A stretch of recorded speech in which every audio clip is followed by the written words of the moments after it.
Municipal కార్మికుల నిరవధిక సమ్మెతో అనంతపురంలో చెత్త పేరుకుపోయింది. ఎక్కడ చూసినా ఏ వీధి చూసినా చెత్త దర్శనమిస్తోంది. చెత్త కుండీలన్నీ నిండిపోయాయి. చెత్త రోడ్లపై వేయడంతో ప్రజలు తీవ్ర ఇబ్బందులు ఎదుర్కొంటున్నారు. ప్రతిపక్ష నేతగా అధికారంలోకి రావడం కోసం అడ్డగోలు హామీలిచ్చి పట్టించుకోకపోవడంతో ప్రజలు ఇబ్బందులు ఎదుర్కోవాల్సిన పరిస్థితి ఏర్పడిందంటున్న కార్మిక సంఘాల నేతలతో మా ప్రతినిధి సురేష్ ఫేస్ టు ఫేస్.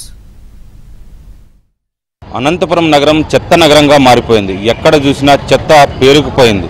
దీంతో ప్రజలు తీవ్ర ఇబ్బందులు ఎదుర్కొంటున్నారు. అనంతపురం నగరంలోని 50 డివిజన్లు ఏ మూలకు వెళ్ళినా ఏ గల్లీకి వెళ్ళినా చెత్త కుప్పలే దర్శనమిస్తున్నాయి. మరొకవైపు డ్రైనేజీలు పొంగిపొర్లుతున్నాయి. ఏదైతే ముఖ్యమంత్రి జగన్మోహన్ రెడ్డి మున్సిపల్ కార్మికులకు ఉద్యోగులకు ఇచ్చిన హామీలను నెరవేర్చాలంటూ గత కొన్ని రోజులుగా నిరవధిక సమ్మెకు దిగారు. నిరవధిక సమ్మెలో మున్సిపల్ కార్మికులు ఉండడంతో అనంతపురం నగరం మొత్తం కూడా చెత్త పేరుకుపోయిన పరిస్థితి. దీంతో ప్రజలు తీవ్ర ఇబ్బందులు ఎదుర్కొంటున్నారు.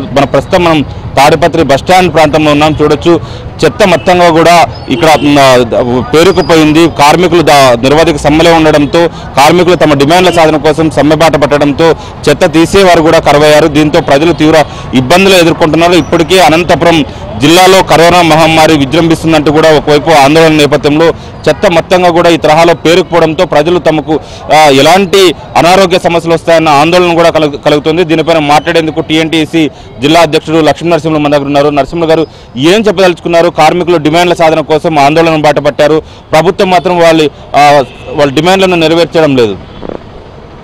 ముఖ్యమంత్రి జగన్మోహన్ రెడ్డి గారు ప్రతిపక్ష నాయకుడిగా ఉన్నప్పుడు అసెంబ్లీ సాక్షిగా అసెంబ్లీలోనే మున్సిపల్ కార్మికులకు ఒక్కటే కాదు, ఈ రాష్ట్రంలో ఉన్న ఉద్యోగ కార్మికులందరికీ కూడా నేను పర్మనెంట్ చేస్తాను అని చెప్పేసి మాట ఇచ్చినాడు.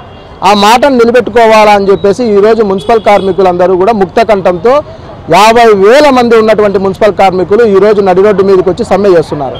గతంలో 4.5 సంవత్సరాలుగా ఈ ముఖ్యమంత్రికి అనేక దఫాలుగా మున్సిపల్ కార్మికులందరూ కూడా మొరబెట్టుకున్నారు. అయ్యా, మాకు ఇచ్చినటువంటి డిమాండ్స్ ఏవైతే ఉన్నాయో అవి మీరు పరిష్కారం చేయండి అని చెప్తే ముఖ్యమంత్రి గారికి కానీ మంత్రులకు కానీ పట్టలే.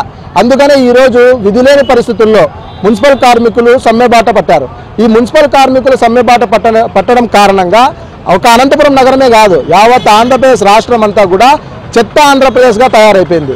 ఆంధ్ర రాష్ట్ర ప్రజల ఆరోగ్యంతో వాళ్ళ ప్రాణాలతో చెలగాటమాడుతున్నారు. ఏదైతే ప్రతిపక్షంలో ఉన్నప్పుడు వైఎస్ జగన్మోహన్ రెడ్డి గారు ఎన్నో హామీలు వాగ్దానాలు ఇచ్చి వెళ్ళారు.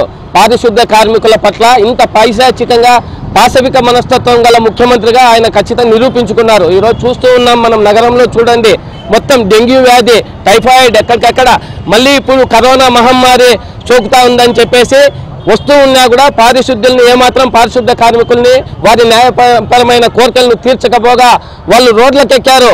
దాదాపు 15-20 రోజులు అవుతా ఉంది వాళ్ళు రోడ్లకెక్కి ఏమాత్రం పట్టించుకోకపోగా ఎక్కడికక్కడ మొత్తం చెత్త పేరుకుపోయింది.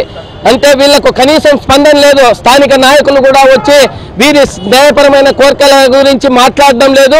కనీసం అక్కడ ఎక్కడైతే వీళ్ళు బంద్ స్ట్రైక్ చేస్తున్నారో అక్కడికి కూడా ఎవరు పోకపోగా అనంత నగర ప్రజల ప్రాణాలతో వీళ్ళు చెలగాటమాడుతున్నారు. కాబట్టి మేము ఒకటే తెలియజేసుకుంటున్నాం, అయ్యా జగన్మోహన్ రెడ్డి గారు, మీరు ఏదైతే హామీలు ఇచ్చారో ఆ హామీలన్నీ తప్పుడు హామీలు, తప్పుడు వాగ్దానాలు అని చెప్పి తేలిపోయింది.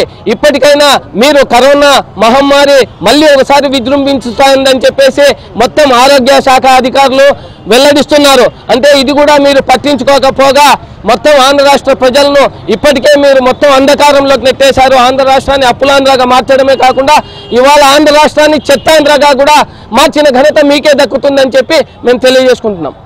ఇది ఏదైతే ముఖ్యమంత్రి జగన్మోహన్ రెడ్డి ఆంధ్రప్రదేశ్ రాష్ట్రాన్ని చెత్త ఆంధ్రప్రదేశ్గా మార్చారు. మున్సిపల్ కార్మికులకు ఏదైతే ప్రతిపక్ష నేతగా హామీ ఇచ్చారో మున్సిపల్ కార్మికులకు అయితే ముందు ఉద్యోగులకు ఇచ్చిన హామీలను ఖచ్చితంగా నెరవేర్చాలన్న డిమాండ్ వ్యక్తమవుతుంది. Video journalist గోవర్ధన్తో